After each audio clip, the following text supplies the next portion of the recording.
The rain pounded the asphalt like 1,000 tiny drums, turning the hospital parking lot into a slick, shimmering mirror under the harsh glow of the emergency room sign. Little Emily, no more than 5 years old, stood there alone, her blonde curls plastered to her tear-streaked face. She clutched a worn teddy bear in one hand, its fur matted and soggy, while her other hand banged weakly on the glass doors.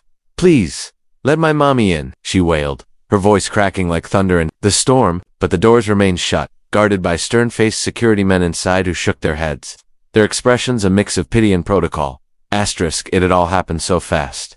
Emily's mom, Sarah, had collapsed at home that evening, clutching her side, in agony. "It's just a bad stomachache, sweetie," she'd whispered through gritted teeth, but Emily knew better. Hermione's face was pale as a ghost, and the way she doubled over told a story of pain that no child should witness. They'd rushed to the car, Sarah driving through the downpour with one hand on the wheel and the other on her belly. But when they arrived at St. Mary's Hospital, chaos awaited. A massive accident on the highway had flooded the ER with victims, and the staff were overwhelmed. "No visitors under 18, the guard had said flatly, pointing to a sign about infection control. "Your mom can go in, but you have to wait out here. Call someone to pick you up." Sarah had begged them to make an exception just for a moment, just until she knew Emily was safe. But rules were rules, especially in a place stretched thin by the night's tragedy. "I'll be right back, babe," Sarah had promised, kissing Emily's forehead before staggering inside. That was 20 minutes ago now. Emily was alone, cold, and terrified. The guards wouldn't even let her peek through the doors anymore. "Those men won't let my mommy in the hospital," she cried to no one, her small body shaking with sobs. Wait, mommy was in, but Emily couldn't follow. In her panic, the words tumbled out wrong, a child's desperate plea echoing into the night. Passers-by hurried past, umbrellas shielding them from the rain and the heartbreak. No one stopped. No one cared. Emily felt invisible, like a forgotten doll left in the mud. Her daddy had left them years ago, a shadow of anger and broken promises. It was just her and mommy against the world. What if mommy didn't come back? What if the pain took her away forever? The thought squeezed her heart like a vice. Then, from the darkness, came the rumble.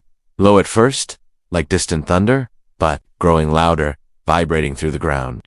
Emily looked up, wiping her eyes, as a line of motorcycles roared into the lot. Big, chrome beasts gleaming under the streetlights, ridden by men in leather vests adorned with patches and skulls.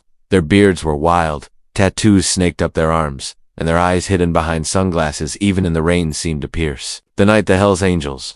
Emily had seen them on TV, heard whispers from neighbors about how they were troubled, outlaws who roared through towns, leaving fear in their wake. Her heart pounded harder. Were they here to cause more chaos? The lead biker, a burly man with a mohawk and a beard that touched his chest, killed his engine first. His vest read Razor in bold letters, and a patch proclaimed Hells Angels. He swung off his bike, his boots splashing in puddles, and the others, about a dozen of them, followed suit. They formed a loose circle, murmuring among themselves. Emily froze, her cries catching in her throat. Were they those men she'd feared? No, the guards were inside, but these guys looked scarier. She backed up against the wall, hugging her teddy bear tighter. Razor's eyes landed on her. He tilted his head, removing his sunglasses to reveal surprisingly kind eyes, weathered by years on the road. "Hey, kid," he said, his voice gravelly but soft, like a lion trying to purr.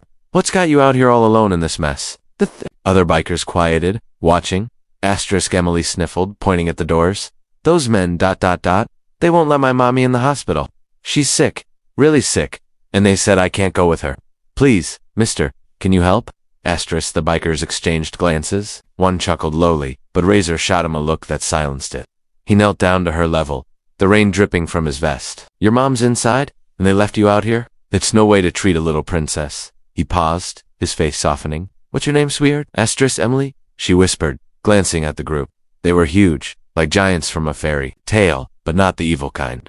One had a teddy bear keychain dangling from his bike. Another wore a pin that said Dad. "Well, Emily, I'm Razor. These are my brothers." He gestured to the crew. "We were just riding by after a charity run raising money for kids like you. It looks like we showed up at the right time." Emily's eyes widened. Charity, these weren't the bad guys from stories?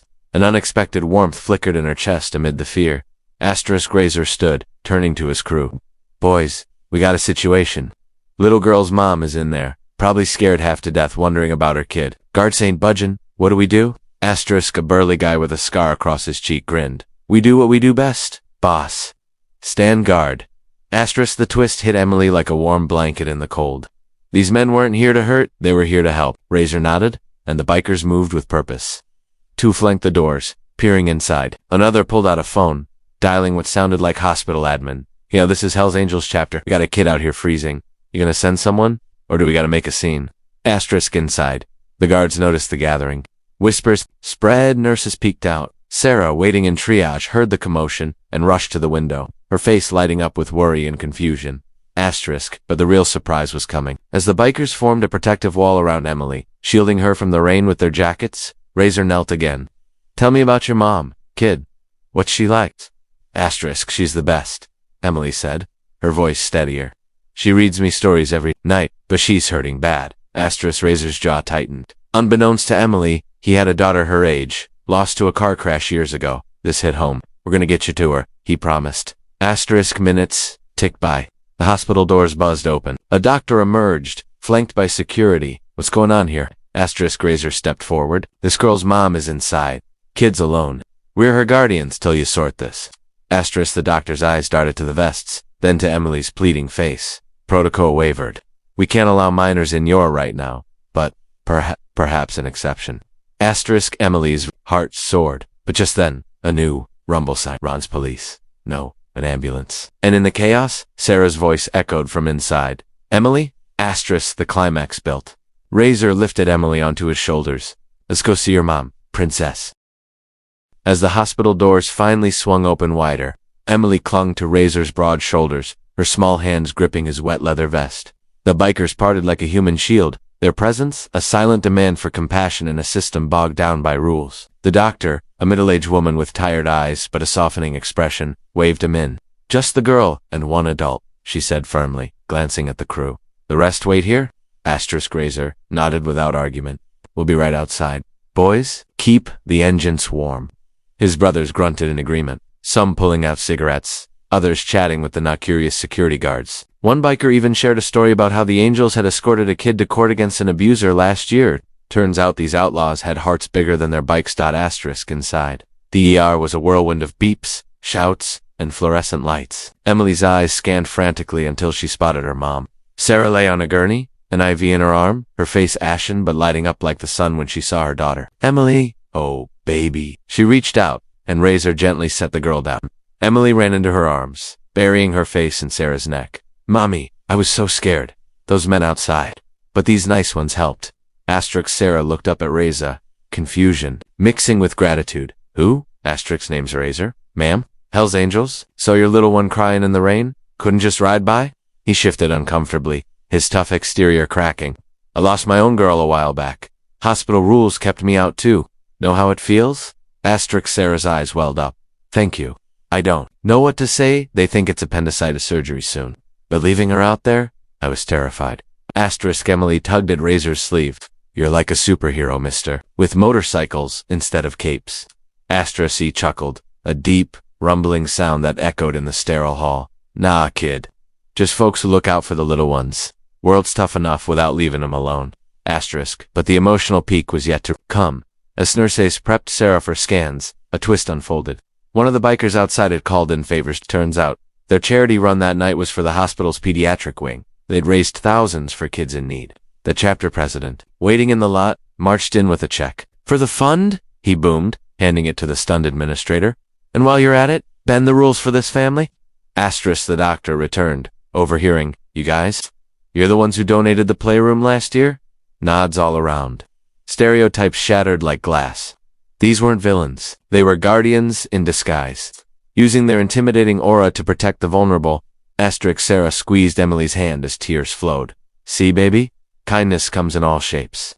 Even from angels with hellish names.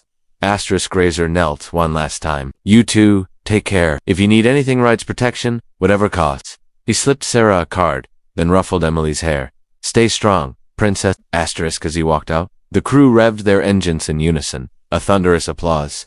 Emily waved from the window, her fear replaced by awe. The rain had stopped, stars peeking through clouds like hopeful eyes. Asterisk, in the days that followed, Sarah from surgery, and the story spread. News outlets called it angels in leather, bikers saved the day. But for Emily it was simpler, a reminder that heroes aren't always in shining armor. Sometimes, they roar in on Harleys, with hearts as big as the open road. Asterisk, the heartwarming truth. In a world quick to judge by appearances, true kindness shines brightest when it's least expected. Selflessness isn't about looking the part, it's about showing up, no matter the storm, and humanity. It's in all of us. Waiting to rev to life?